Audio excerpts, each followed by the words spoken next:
السميع العليم من الشيطان الرجيم. بسم الله الرحمن الرحيم.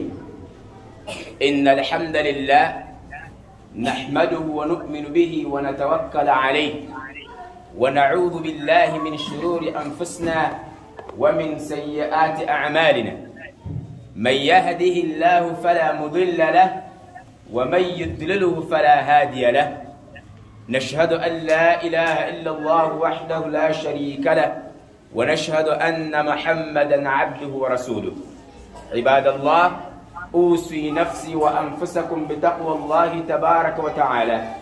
قال جل وعلا: يا أيها الذين آمنوا اتقوا الله حق تقاته ولا تموتن إلا وأنتم مسلمون.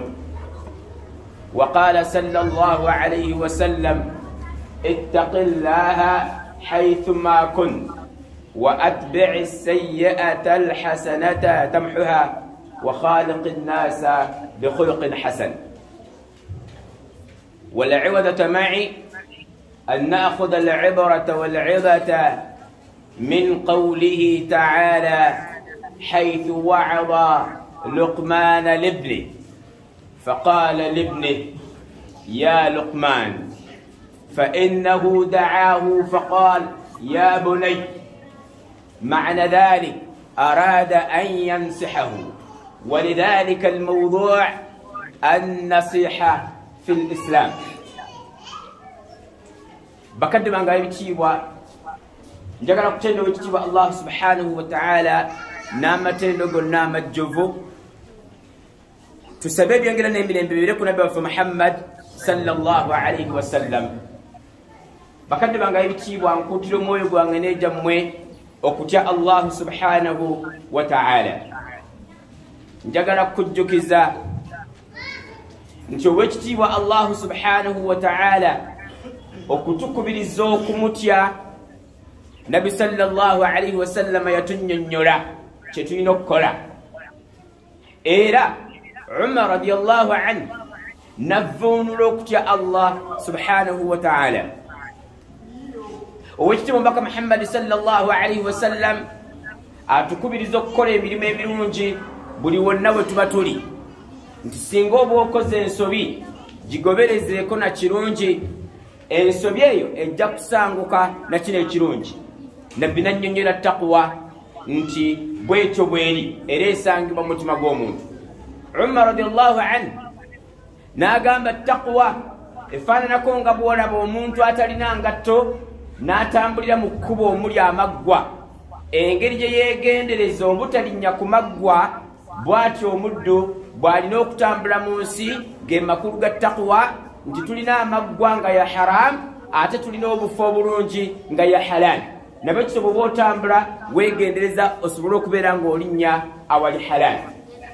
Bakadde bange ebitiibwa abampuliriza, mu biseera ebitono bye tulina, njagala kubajjukiza era mbasabe nti tujja kuwangaala katono nnyo khutuba ey'olwaleero esuubirwa okubeera nga ekyukako okuza bulijjo. Tusuubira okubeera nga tumaliza khutuba yaffe ku ssaawa 7:30, naye mbasabye nti khutuba tujja kugimaliriza biidhnillah ku ssaawa 8. nabyo tusaba ebitiibwa, njagala kubategeeza nti twagala kwejjukanya katono nnyo ku bikwatagana mu kubeera nti twebuulirira, buli omu okubuulira munne. Okubuulira kiri kimu ku mpisa ez'abannabbi Allah ze yatuma nabo bannabbi, nti omulimu gwabwe kwali kubuulira na kuwabula. Era Nuhu alayhi salam abantu be bwe yagezaako okubawabula ne bamuvuma ne bagamba n'okugamba nti situyinza kukutegeera tukukkiririzaamu, n'agamba nti nze mbadde mbawabula buwabuzi, kubanga Allah bw'aba aleese ekibonerezo akwata annaalumanya ne ssaalumanya.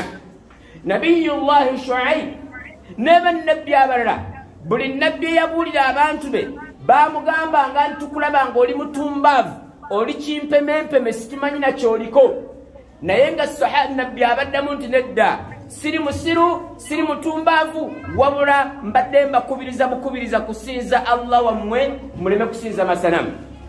Luqman alayhi salam Allah asaasire muganda waffe Luqman omusajja omumanyi eyakubiriza mutabanyi we yamugamba ya bunayya owaayi mutabanyi wange njagala kukukubiriza njagala kukuwabula mu bino wammanga weegendereze ekisookera ddala njagala kukukubiriza mwana wange mpuliriza bulungi nnyo n'obwegendereza weewale shiriki kubanga shiriki zambi ddene nnyo lyonoona emirimu gy'omuntu gyonna ekyokubiri njagala kukubiriza mwana wange beera mwewombeefu nnyo eri bazadde bo ekyokusatu mwana wange gezaako nnyo okubeera ng'oyimirizaawo essala ekyokuna mwana wange njagala kukubiriza okubeera nti okubiriza abantu abalala nammwe ne generation yammwe okukola obulungi n'okwewala okukola obubi ekyokulala njagala kukubiriza mwana wange beera nnyo mugumiikiriza kubanga ebintu bingi nnyo bijja kujja nga byetaagisa okubeera nti obeera mugumiikiriza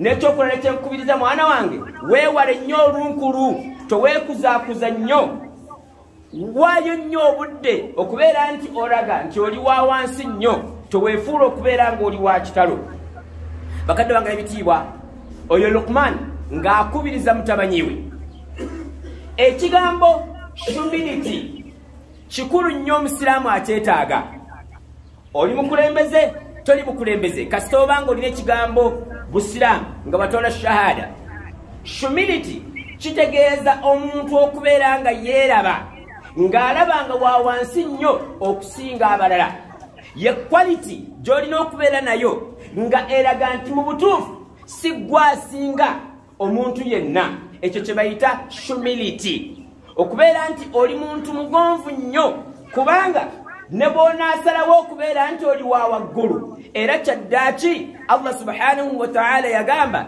tosobola kubetentula nsi ate ne bw'otambula toyinza kwenkana nsozi nabakityo ekikufuula ow'ekitalo tetukiraba Al-Hasan al-Basri ye yagamba nti neewuunya omuntu eyeekuluntaza ng'ate nga yafulumira mu makubo abiri nga gombi gafulumya amazzi omuntu g'ateetaaga amakubo abiri agafulumya omusulo mwe muva omuntu naye n'atuuka ekiseera ne yeekuluntaza ya Hasan al-Basri yeewuunya bwewuunya mukadde wange ampuliriza kya buvunaanyizibwa nnyo omuntu okubeera nti mugonvu nnyo wakati we ne Allah we beera nti olaga nti oli wa wansi nnyo eri Allah subhanahu wa ta'ala amakulu by'aba akulagidde okole kya buvunaanyizibwa okubeera ng'oli wa wansi nnyo wakati we eri abazadde bo okumanya nti mu butuufu tolina ky'oli bw'ogonda tewali kikuvaako ate okubeera ng'oli wa wansi nnyo ne kuggwe kennyini nga mu butuufu kye bakulabamu si kye weerabamu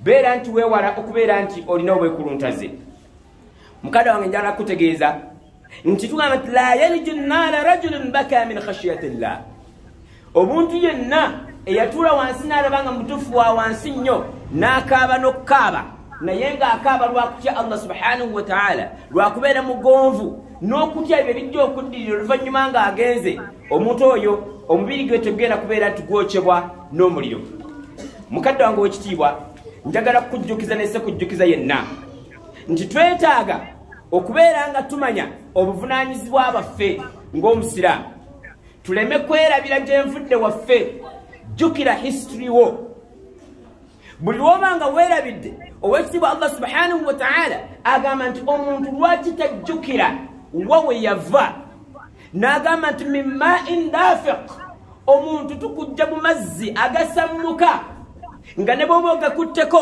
toyagala tutambula nago ng'olaga bantu awo we tujja omuntu kiki ekivaako omuntu okwekuluntaza ng'ate nga okufa kwaffe n'okuzuukira kwaffe Allah akwogerako ng'agamba ma khalqukum wala ba'thukum illa kanafasin wahida okutondebwa kwaffe n'okubeera nti Allah atutonze ne tuwangaala ne tufa n'okufa oluvannyuma ne tuzuukira Allah agamba kanafasin wahida kubanga okussa omukka mulundi gumu nga kyawedde dda Allah bw'akikola nabekyo gwe okubeera nti weefula okubeera ng'oliwo ekitalo situmanyi kiki kikufuula okubeera nti oli wa waggulu nnyo njagala kukujjukiza mukadde wange ampuliriza nti ebintu bye tugenze nga tuyitamu tuyise mu kigambo ekiyitibwa COVID-19 tuyise mu lockdowns nnyingi ebintu bingi nnyo ebigenze bikolebwa naye oyinza okubeera nga tobijjukira kubanga batugula gobadde okimanyi nti economy Allah yagikwatamu lwakadde ke twamalanga situkoze ICT ebikwatagana ne technology ne biba nti kati byebiri ku ntikko buli omu anoonya engeri gy'asobola okufunamu information naye ng'akozesa kye bayita technology. Tutunuulidde emirimu gy'abantu gigenze nga gidda wansi n'ebyenjigiriza ne bigenda nga bidda wansi abaana abamu bavaamu mu masomero abazadde abamu babyevaako ne babyetamu n'okwetamu okutwala abaana okubeera nti basoma. Abasiraamu amasomero gaabwe gonna ne gaba nti gagudde lockdown nebeera nti evuddeko okubeera nti abantu bali wala nnyo n'emizigiti gyabwe bali wala nnyo ne Allah subhanahu wa ta'ala.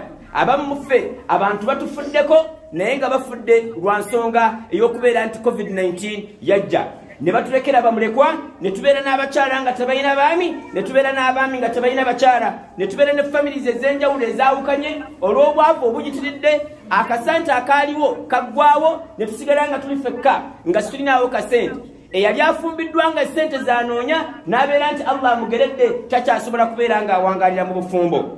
Baganda bange ebitiibwa abooluganda bonna bagenze bayombagana ate ne tulaba abantu nga bafiirwa emirimu gyabwe.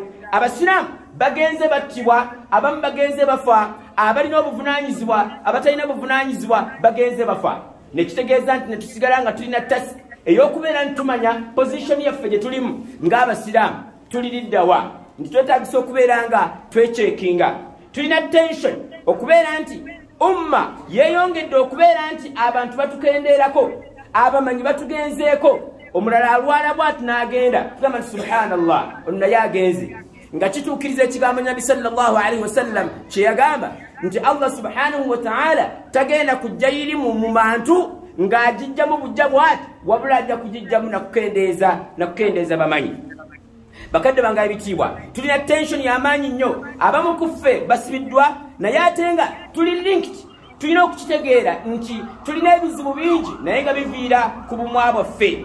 Tulina okukitegeera nti abantu beeyongedde okubeera nti boonoona n'empisa embi zeeyongedde okubeera nti zibeerawo. Abaana baffe ab'obuwala bafumbiddwa abamu bakakiddwa amafamilizi ezimu zirabye nga mu butuufu okubeera n'abaana ng'ate tebasomye ate ng'essente teziriiwo waakiri tumugabe twejjeko ekizibu ekyo aleme kubeera ng'afunira olubuto ng'ali waka.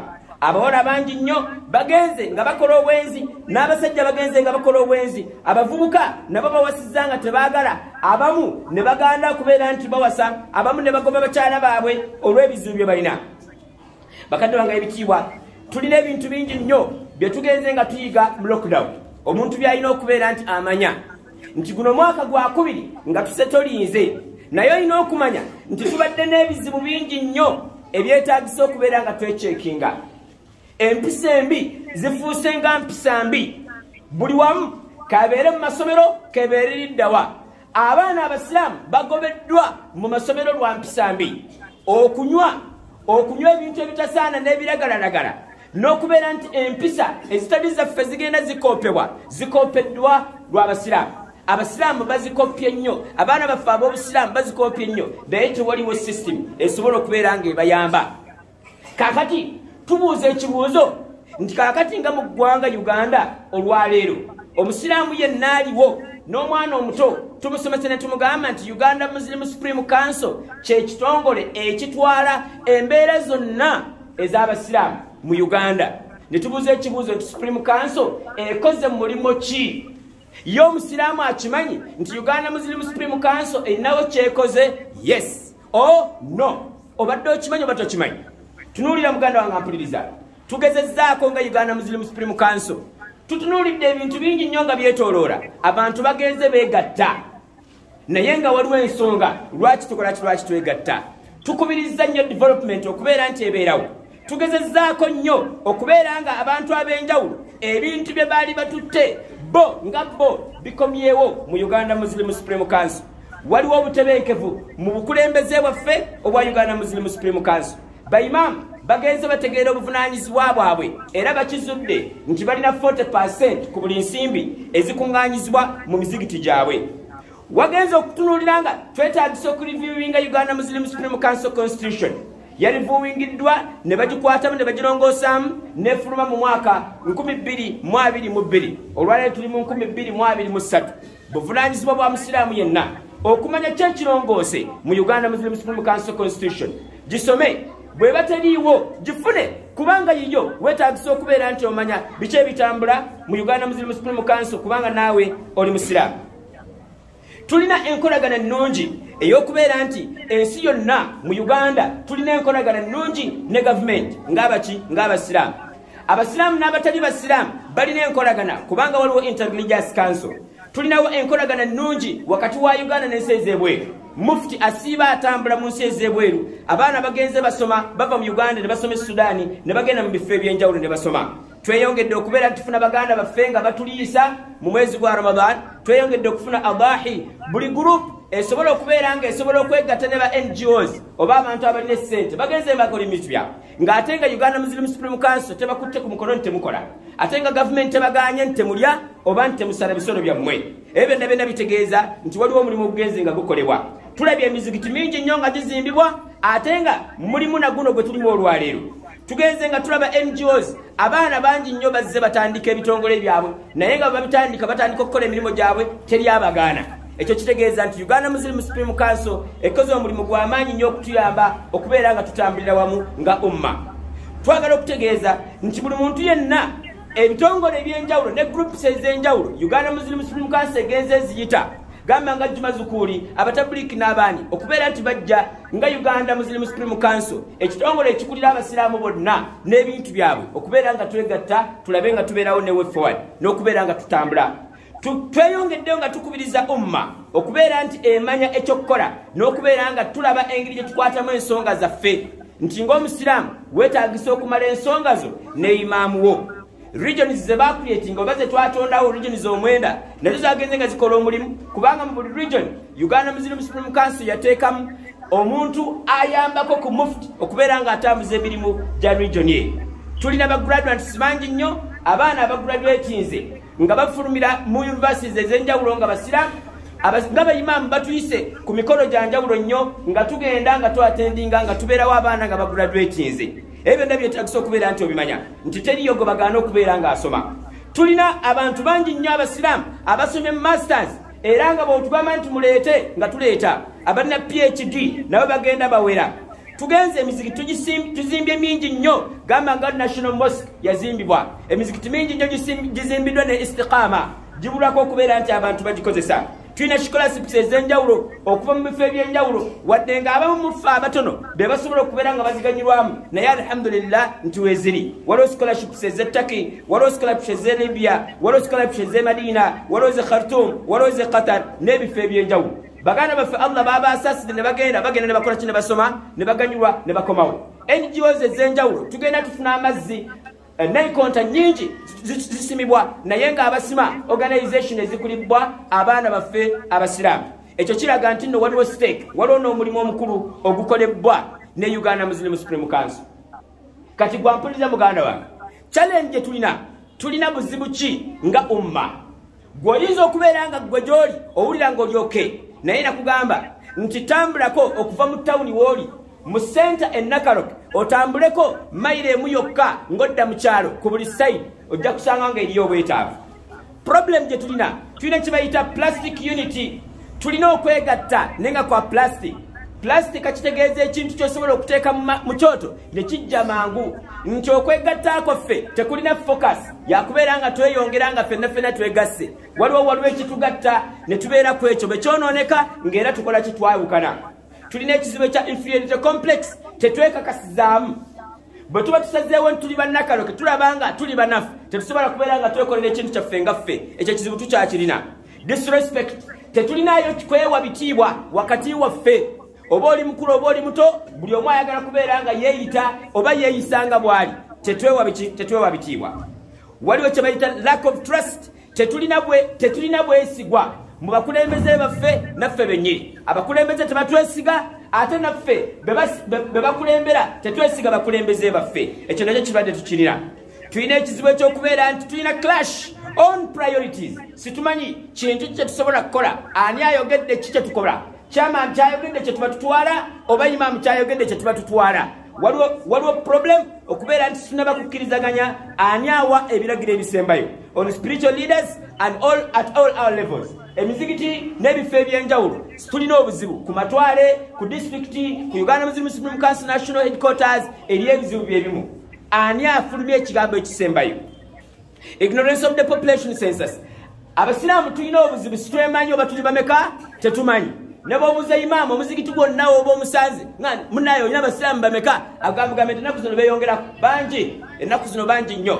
Omulala akugamba nti ennaku zino bakendera batono, naye okugamba nti bali bwe bati, abakyala bali bwe bati, abaana bali bwe bati, abasajja bali bwe bati, abasomye bali bwe bati, abalina diguli bali bwe bati, abatalina diguli bali bwe bati, abali ebisiyaga bali bwe bati, abawoowa abawesa abakyala nga tebannabawowa bali bwe bati, ekyo kiba kizibu. Tetulina census. Therefore tumanyi maanyi gaffe tuli bangi oba tuli batono. Ne oba tugamba tuli 12%, ne oba tugamba tuli 17%, ate tuparticipating mu census situemanyi.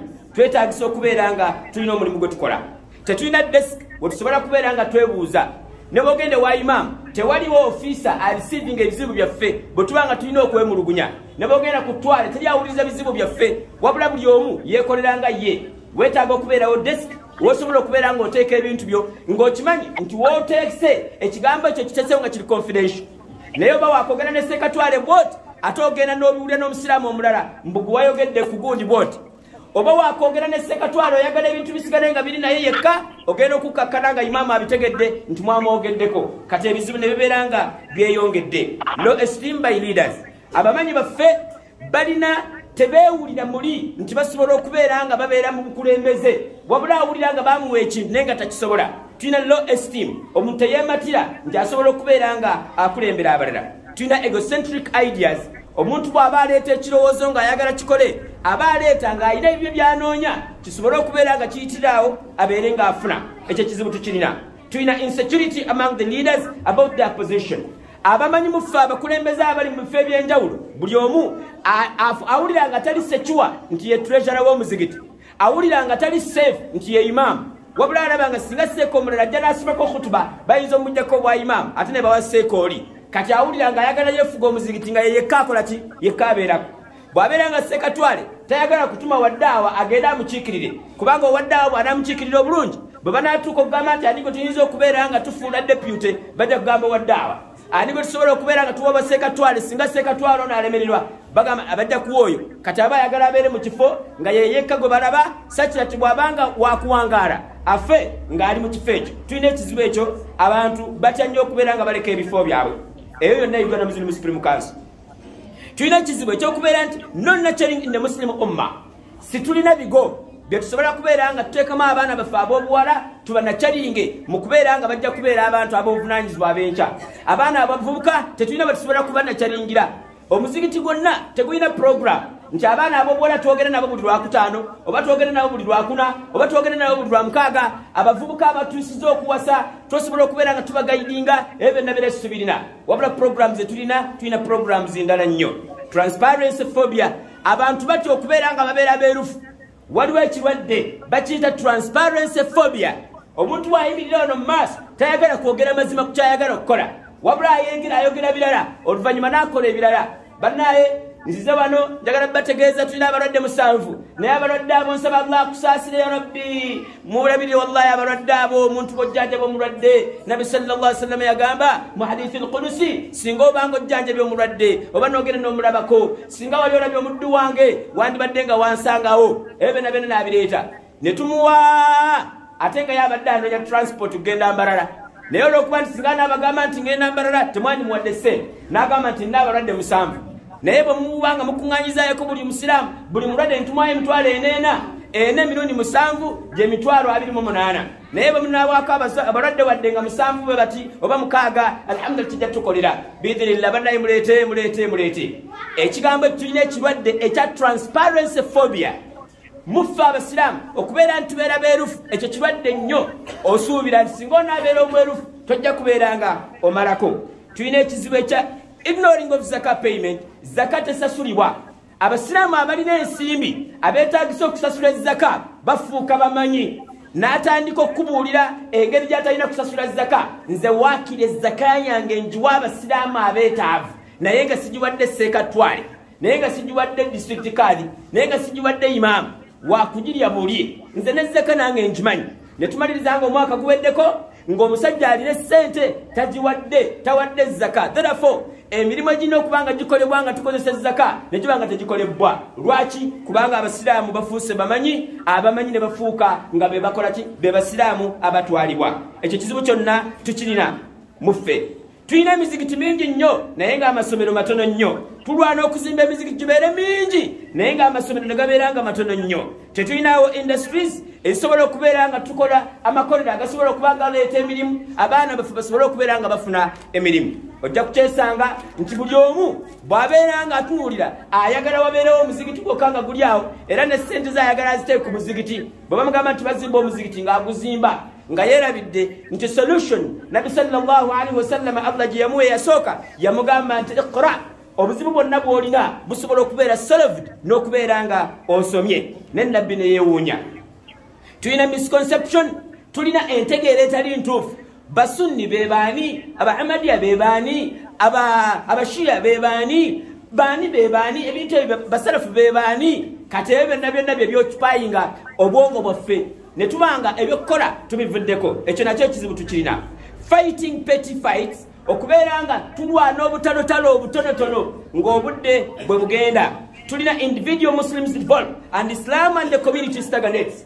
Bwe tubeera nga tulina ebintu omusiraamu atandika ennyumba ye n'agizimba paka neggwa n'eggolofa neggwa n'abayita ne mukola shukuru, naye omuzikiti ne tuguzimbira emyaka 7 nga teguggwanga. Obusiraamu bwo busigala nga buli static mu kifo kye bwalimu naye ng'abasiraamu bo bakulaakulana. Omusiraamu obugagga bwe bweyongera naye ng'obugagga bwa institution bugenda budda wansi. Oyinza okukisanga ng'ettwale akawunti yaayo tesobola kubeera ng'ebala billions naye ng'omusiraamu alina billions naye nga teyeetaaga kumumanya aye teyeetaagisa kumubala, tayagala na kusasula ezzaka. Ekyo nakyo ekizibu tukirina. Tulina ekizibu nti tulina universities 2 zokka mu ggwanga lya Uganda ezaffe. Islamic University in Uganda ng'erina branches zaayo, ne wabeerawo ne Islamic College Society esangibwa ku Uganda Muslim Supreme Council. Ze university 2 zokka ze tulina. Ekibuuzo nti abasiraamu bonna mu ggwanga Uganda tusobola okubeera nga university ze tumanya ziri recognized nga zaffe nti zibeera 2 zokka. Ekyo ekizibu tukirina. Tulina tribalism, abantu bebanga bakola ebintu abakulembeze bakulembeza nnyo ekintu eky'okubulana nti ono wa kika gundi ono wa ggwanga gundi. Ekyo ekizibu tubanga tukirina. Tulina ekizibu ekyokubeera nti focusing on non-issues as time goes. Ebintu ebitali mu makulu bye tuteekako obudde ng'obudde bwe bweyongera. Obudde butuggwako mu kifo ky'okukola ebintu ebyobuvunaanyizibwa ne community etunuulire. Bakadde bange ebintu banjagala kujjukiza nti bwe twabadde nga tuggulawo omuzigiti ogw'ettwale ery'Ekamonkoli, omukulu MP wa area nakyewuunyizza. Mu bigambo bye Milmax yabadde ayogera yamalirizanga agamba, sebo mukama wange mufti wa Uganda nga bozze bw'oli wano ne badisitulikaazi ab'enjawulo, leka nsubire nti omuzigiti guno nga bagunyiridde bwe guti nga metro bagukuwadde tegujja kufuuka kizibu, kubanga ebizibu byenfunye kwe kubeera nga omuzigiti bamala okuguzimba ne wabeerawo project wayitawo ennaku 7 n'omwezi gumu nga batandika kuyita okujja okuyingira mu nsonga zaabwe nga bafunyemu obutakkaanya.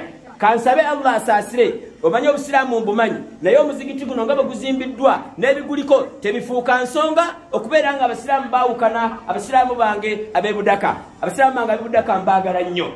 Ne ngamba wangi kale n'atali musiraamu akimanyi nti abasiraamu ebibatawaanya ebibajja ku mulamwa biba buntu butono nnyo ate nga tebulina makulu. Tulina ekizibu nti tulina few Muslim radios tulina ng'ate nga ensi eno okugimanaginga baganda baffe batumanaginga lwa kumanaginga information ebitali bituufu ebikwatagana ennakalo.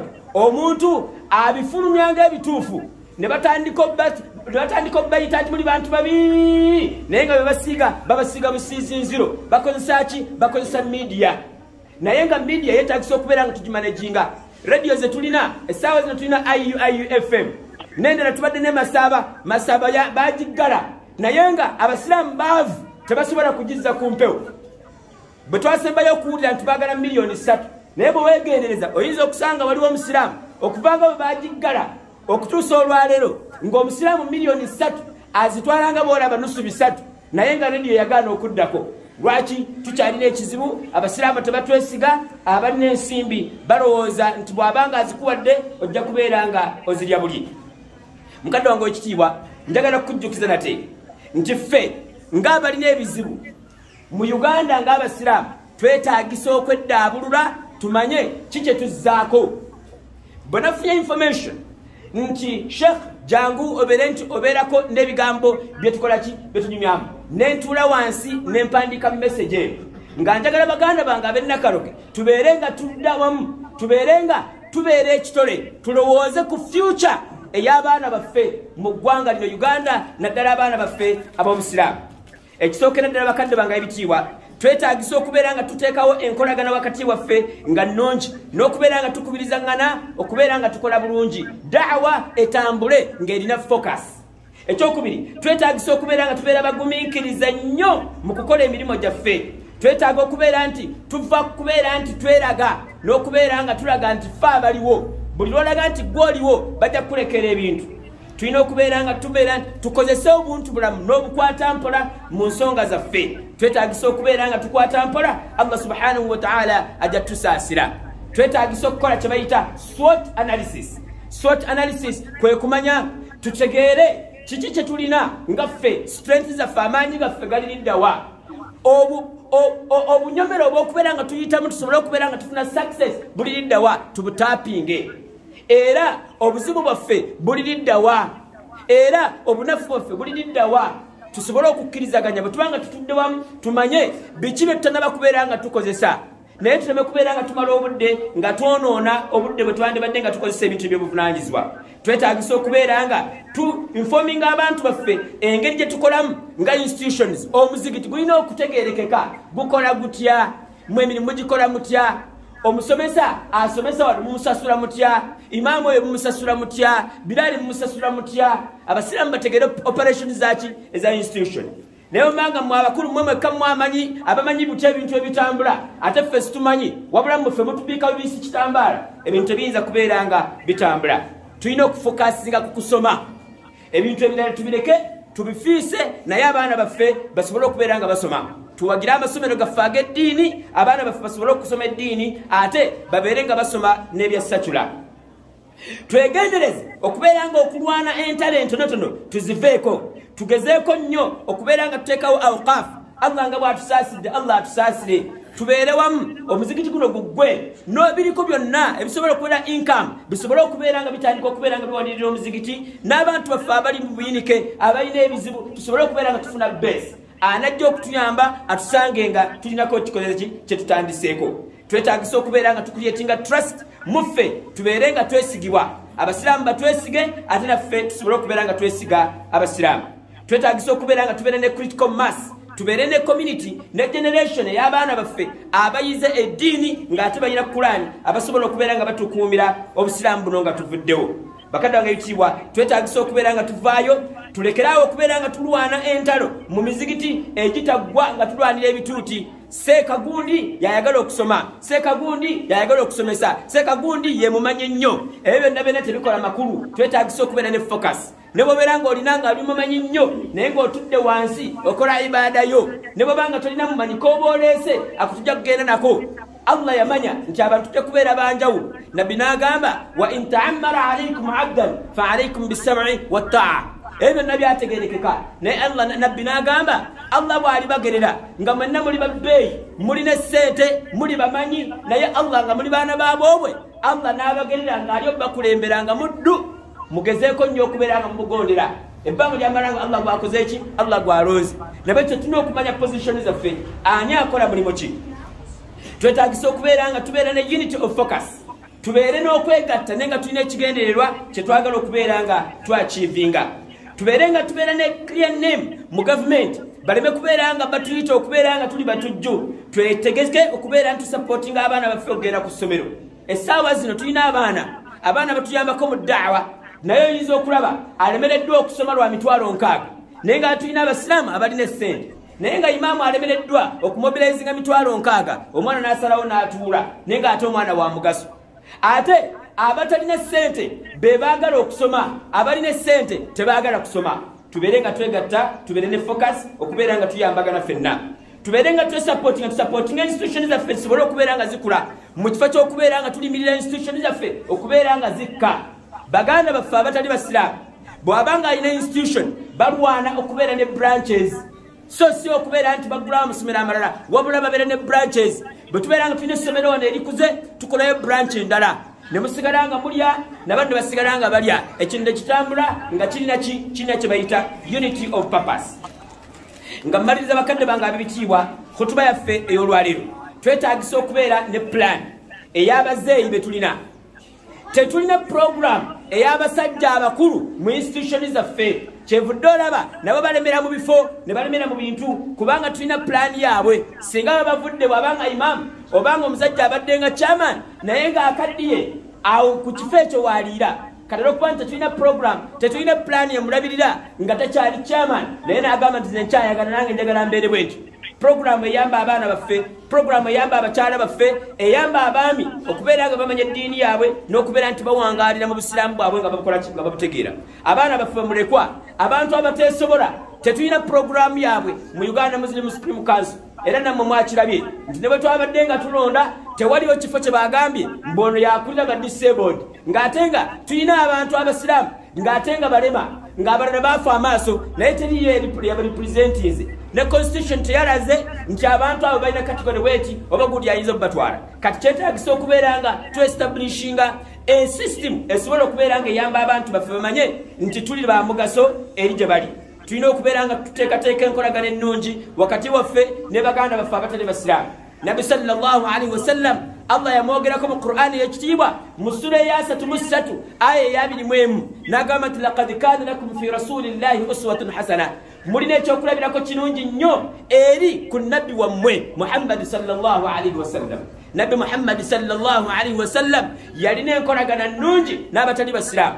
Era yakola ne constitution gye bayita Madina constitution nga constitution eyo eraga enkolagana eriwo wakati w'abasiraamu n'abatali basiraamu. Abasiraamu abawangalira mu Madina naye nga si basiraamu, abatali basiraamu abawangalira mu Madina naye nga si basiraamu. Lwaki? Kubanga obusiraamu situkaka muntu kusiramuka ate bwe tubanga ffe abafuga tulina okubeera nga tuteekawo enkolagana wakati waffe ne wakati w'abantu abo. Nabekyo tulina okumanya nti imaamu waali oli imaamu w'abasiraamu n'abatali basiraamu.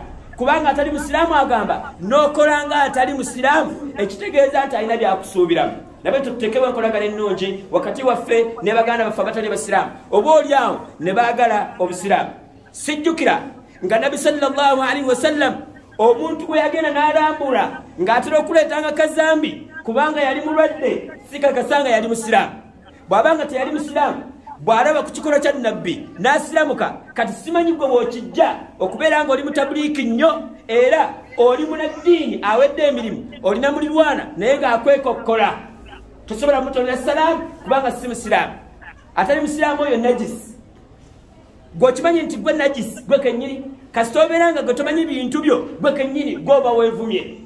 Allah yatugaana okubeera nga tuvuma abantu abatali basiraamu n'atugamba la tasubbu alladhina temufuma abantu abo abatali basiraamu kubanga fayasubbu llaha aduwan bighayri ilm bajja kuvuma Allah nga tebamanyi. Kati gw'avumye atategeera Allah n'omuvuma naye n'avuma Allah kati gw'oba ovumye Allah gwe kennyini. Nabekyo Allah atukubiriza abantu abo tuleme kubeera nga tubakola ki tubavuma wabula tubeere nga tukola da'wa nga esinziira ku ggwe nga bw'oli. Empisa zo leka zikoowole omuntu asobola okubeera nga ayingira obusiraamu. Tusomese obusiraamu tusomese abantu empisa naye nga ffe zikola ki ffe tutandika.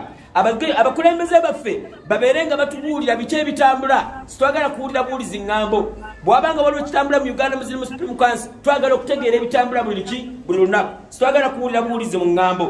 Tulina okubeera nga we must learn. Tulina okubeerawo n'ebintu bye tulina okubeera nga tusuula wabeerewo ebintu bye tulina okubeera nga tusoma wabeerewo ebintu bye tulina okuba ntuddamu tubeere nga tukola tusoma. We forgive each other tubeere nga tusonyiwagana buli omu asonyiwe munne tutunulire ku focus ey'abaana baffe. Buli musajja omukulu yenna ali mu masjidi eno buli musajja omukulu yenna alina famire jjukira nti obudde bwonna obulamu ensi ekuwubira akatambaala oli wakugenda. There is need for us to sit down. Tulina okubeera nga tutuula wansi tulabeke nti tusetinga pace abaana baffe gye banaasanga aba next generation basanga ebintu bitambula bulungi. Let us reconcile tuliconsilinga nga waliwo ensobi tuzitereeze and focus on supporting each other and development. Tuberenga tusobola kuberanga tutunulira engeri tuberenga tusiyambagana omuzikiti guno kuyamba omuzikiti guno essomero lino liyambe essomero liri bobanga olina abakozi muno nga basobola okuberanga bakola muno ne bakola muli tuyambagane tusobola okuberanga tutambula obusiramu bugende mu maaso. Lwaki ffe ab'empisa ennungi ate tufuuka ab'empisa embi? والعياذ بالله. تقولوا تشوف الله سبحانه وتعالى أتسني وفنا. أقول قولي هذا وأستغفر الله لي ولكم ولسائر المسلمين. توبوا إلى الله والتائب من الذنب كمن لا ذنب له. تقولوا تشوف الله سبحانه وتعالى أتجمع تبي تحق دي أتجمع يساروا أزيد متما جفة سورة كبيرة تواجدنا سبب الله تسني وسبيز في فنا كبارة تليا توكيد بيوماني ننسى بكروبه الله يا مني بيكويسه تتويزا كوتشي كنا نتكلم تشيشوري naye Allah yasinga okola yasinga okumanya fenna tusaba Allah atuddiremu atusonyiwe fenna.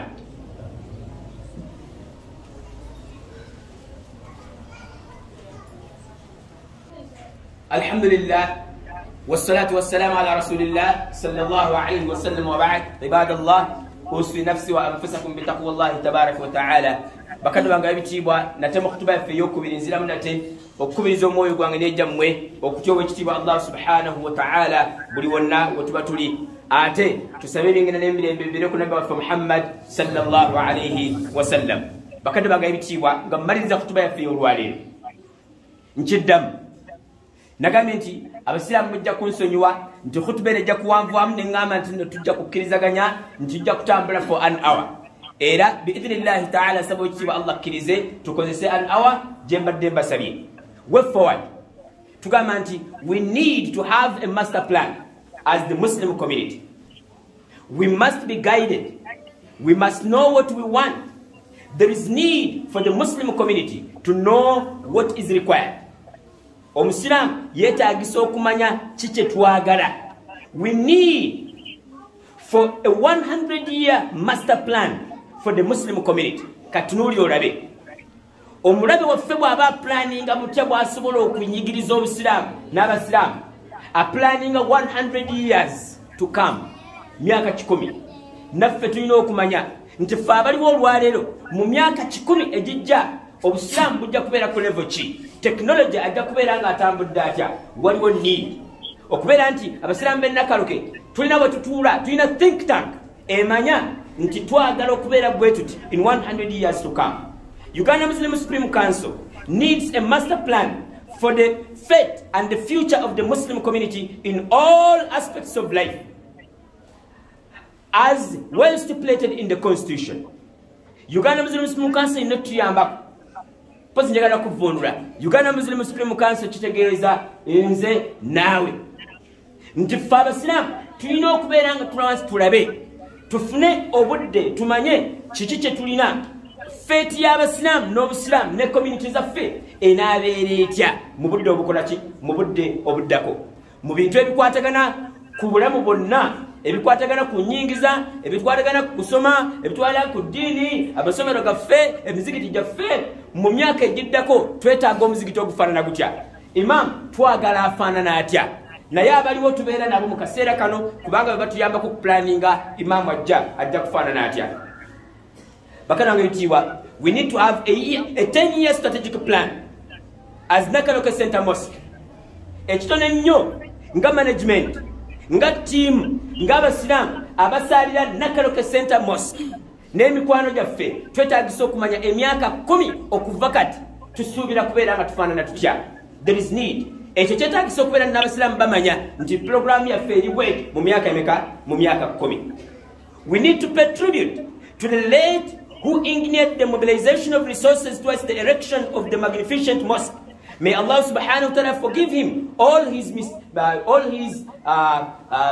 sins. Allah asasire muganda waffe Dr. Hassan Waswagali wangu nti yateekako ettoffaali nga tumobilizinga resources okubeera nga tuteekawo ekizimbe kino ekya Allah subhanahu wa ta'ala. Tufune abantu abajja okweyongera mu maaso nga bamufaanana n'okumusinga Allah tabaraka wa ta'ala akkirize ekizimbe kino kibeerewo. Baganda baffe bonna buli ababalwanyi okubeerako ne kye bateekako either ayogedde bwogezi for the good will oba alinako kyateeseeko in terms of cash obaina kyakoze kyonna for the well-being of our institution Allah abasasule mu musera era aleme kuba mampeera eza institution ye.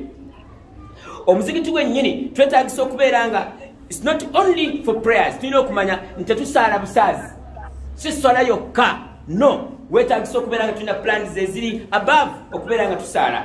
Lwaki esswala 5 zokka si ze ezaazimbibwa okubeera nga tubeera mu muzikiti guno. Twetaagisa okubeera nga tubeera ne development plan. We need to have a master plan that can guide us in 5 years. Emyaka 5 nga tunatuuka ku 10 tulina kubeera ne plan naye ngeri engineered n'abakulu abakulira omuzikiti. So si kubeera bubeezi nga tutambulira butambuzi mu nzikiza. Situmanyi ani alina ebintu byaffe, ani yatereka ki era kye tugenda okubeera nga tukola. Tulina okubeera ne target dile tusuubira okubeera nga tumala ekizimbe. And your work plan, twetaagisa okubeera ne work plan ey'omwaka. Omwaka guno n'okugireviewinga twabadde tulina plan 2022 kiki twabadde tusuubira okukola. Guweddeko naye kiki tutannakola. 2023 tulina plan ki okugenda okuggwako kiki tubadde twagala okukola. Tureviewinga abasiramu bakimanye bamanye nti obunafu bubadde wano tutereeze wana awafaanana we wati. Tulina okubeera nga tumanya nti education should be given priority for both secular theology and Quran, to have a critical Quran generation and a critical mass. Twetaagisa okuwa priority abaana basome eddiini, basome Olungereza, basome Kurani, ebintu ebyo byonna tubeere nga tulina omuntu nga si mufu ng'ate nga si wa kitundu wabula ng'omwana gwe tufulumya ng'asobola okubeera nga ayimirirawo as a lawyer, ayinza okuyimirirawo nga doctor, ayinza okuyimirirawo nga imam, n'asobola okubeera nga akwasaganya emirimu gyaffe. Sitwagala kuimportinga tujja omuntu e Kenya kubanga owaffe amanyi Luwarabu lwokka, tujja omuntu e Bungereza kubanga owaffe amanyi Oluzungu lwokka. No, tulina okubeera ne plan. Essula y'omwenda aya 10:21 owekitiibwa Allah subhanahu wa ta'ala atulagira n'agamba ma kana almu'minuna liyanfiru kaffa falawla nafara min kulli firqatin minhum ta'ifatun liyatafaqahu fi ddin waliyundiru qawmahum idha raja'u ilayhim la'allahum yahdharun. Allah atukubiriza nti wandibadde nga tubeera ne deliberate effort, walina okubeerawo amaanyi getubanga tufulumizza naye nga tulina focus. Group eno egende esome eddiini esobole okubeera nti bwebanga ekomyewo ekubirize n'okubeera nga etiisa abasigaddewo. Tuleme kubeera nga tuli empty nga situlina abantu batusobola kutugaidinga. Kati si buli omu nti asobola okubeera omumanyi, ate bwe tubeera nga tuli mu muzikiti si buli omuntu atekinga decision. There must be somebody to guide us. Walina kubeerawo omuntu atugaidinga nti ku bino ebyeddiini wano tulina okutambula bwe tuti, naye bwe tubeera nga tugenze ku byokuzimba kati ate gwe tomanyi, ono yamanyi, oyo amanyi ebyokuzimba yalina okutugaidinga ku byokukola ki ku byokuzimba. Bwatyo Allah bwagamba tukola kye bayita specialization and division of labor. Naye gwe bw'oyagala okubeera nga oyagala kubeera imam, at the same time oyagala kukola mulimu gwa treasurer, oyagala kubeera mobilizer, oyagala kubeera nga gw'odistributinga, ate gw'ogula, gw'otereka, gw'omanya balansi asigaddewo, gw'omukambwe, ebyo bibyo no, ebintu tekiyinza kutambula. Imam bw'abanga alina kalya akalye honorably nga ne treasurer ategedde nti imam yaliddeko emitwalo 5. So si imam kuŋŋaanya emitwalo 6 ate alyeko 3 agambe nti tebampadde naye nga ate baamuwadde. Bakati banga ebitiibwa twetaagisa master plan ngo institution. 96:1.1-5 Allah mu sura y'ekyenemu gye bayita suratul Alaq yatukubiriza okusoma. Kale solution ez'ebizibu byaffe bye tulina kitegeeza okubeera nga twekubiriza abantu baffe n'abaana baffe basome, tujja kubeera nga tweŋŋanga ebizibu byonna. Tulina okubeera ne programs ez'okubeera tulina okubeera nga tulwana nnyo okubeera nga tubeera obumu nga tiimu. Tujja kumalako biidhnillahi ta'ala. Nga mmaliriza kutuba yaffe olwaleero tulina programs imaatibwa n'atugamba nti inna Allaha wa malaikatahu yusalluna ala nabi ya ayuha alladhina amanu sallu alayhi wa sallimu taslima. Nti ye kennyini ne bamalayika bonna bassa okusaasira Allah, si okusaasira ku nabbi wa Muhammad sallallahu alayhi wa sallam. Bamalayika nabo basaba Allah abeere nga asaasira omubaka wa Muhammad sallallahu alayhi wa sallam. N'agamba nti kale nammwe temuli bawabweru nnyo wabula nammwe mumusabirengako Allah ajja kubeera nti abasasulamu ekisingayo okubeera ekirungi. Nabbi n'annyonnyola nti omuntu bw'abeera nga amusaaliddeko omulundi gumu, ensaalira eno gy'oba omusaaliddemu Allah ye akussaako ensaasira za mirundi 10. Ate n'atuyigiriza butya bwe tusobola okubeera nga tumusaalirako, n'atugamba tugambe nga bwe tuti اللهم صل على محمد وعلى آل محمد كما صليت على إبراهيم وعلى آل إبراهيم إنك حميد مجيد. وارض اللهم عن 4 الخلفاء الأئمة الخلفاء أبو بكر وعمر وعثمان وعلي وعن الستة الباقين المبشرين بالجنة. اللهم أعز الإسلام والمسلمين وأذل الشرك والمشركين ودمر أعداءك أعداء الدين. اللهم اغفر جميع موتى المسلمين الذين شهدوا لك بالوحدانية وماتوا على ذلك يا رب العالمين. اللهم اغفر جميع موتانا، اللهم اغفر جميع موتانا، اللهم اغفر جميع موتانا، اللهم اغفر لحينا وميتنا وشاهدنا وغائبنا وصغيرنا وكبيرنا وذكرنا وأنثانا. اللهم من أحييته منا فأحييه على الإسلام، ومن توفيته منا فتوفوه على الإيمان. اللهم لا تحرمنا أجر موتانا ولا تفتنا بعدهم، واغفر لنا ولهم إذا سرنا إلى ما صاروا إليه. تجد وجب الله سبحانه وتعالى أتسيكو كساسنا كوي أتسنيو ينسويزا في أتلريزي إريا يفي أتلريزو مزيكي وفي تفني بلوزي من ينتسابين الله تتسابين interest زابانتو abantu no basima aba basimye kuwabwe nenga Allah yasinga okusima. Tugere okiba Allah subhanahu wa ta'ala tuletire enkulakulana mu kifo kyaffe, tufuna abamanyi nga bamanye nenga ba mirundi ebiri, tulina abamanyi b'eddiini era abamanyi b'ensi, kubanga obukitiibwa Allah subhanahu wa ta'ala yagamba erimu yonna etaaga okubeera nti emanyibwa. Tugere okiba Allah subhanahu wa ta'ala tuleetire abantu nga balungi, atuleetire abaddu nga balungi betusobola okubeera nga twegatta nabo ng'abasiraamu bennakaloke tumalirize ekizimbe kino, kituyambe okubeera nga kitutaasa ebimu ku buzibuzibu obutonotono obusobola okubeera nga butufuula okubeera nga tuli ba wansi. Tufune abaana baffe babeere nga basoma Qur'ani ebeere nga ebagasa. Tufune bayimaama abasobola okubeera nga baddawo mu myaka egiddako basange ebifo nga birungi. Tugere okiba Allah subhanahu wa ta'ala atuggyemu enjawukana yaffe, atulongosereza abakulembeze baffe, atulongosereza obukulembeze bwaffe, abeere nga atutaasa ebibatusibako ebitali bituufu. Allahumma waffiqna fima tuhibbu wa tarda. Allahumma ighfir lana wa li ikhwanina alladhina sabaquna bil iman wa la taj'al fi qulubina ghillan lilladhina amanu rabbana innaka ra'ufur rahim. Tusaba okiba Allah subhanahu wa ta'ala akkirize okwerinako ffeffenna essaawa ziri 8. Qumu li salatikum yarhamukumullah.